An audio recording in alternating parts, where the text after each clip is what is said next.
ప్రతి దేవాలయం ముందు ఎత్తుగా నిలబడి ఉండే స్తంభానికి మీరు నమస్కరించే ఉంటారు. కానీ అది ఎందుకు అక్కడ ఉందో ఎప్పుడైనా ఆలోచించారా?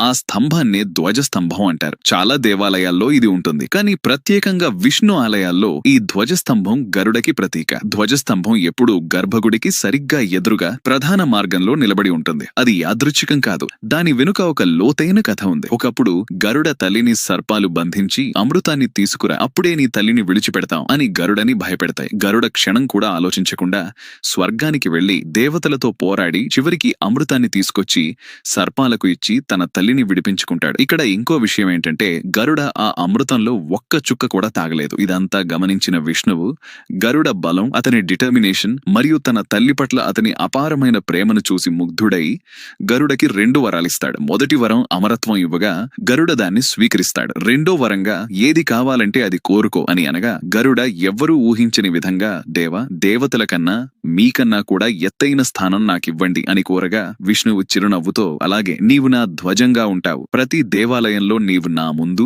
నాకన్నా ఎత్తులో నిలబడతావు అని వరమిచ్చాడు. అలా గరుడ ధ్వజస్తంభంగా మారి ఆలయానికి మించిన ఎత్తులో నిలిచి ప్రపంచానికి రండి దేవుడు ఇక్కడే ఉన్నాడు అని చెప్పే రక్షకుడిగా మారిపోయాడు. ఇది శిక్ష కాదు, అత్యున్నత సేవ. గరుడ విష్ణువు కంటే పై స్థానం కోరాడు. అది అతనికి లభించింది, కానీ అహంకార రూపంలో కాదు.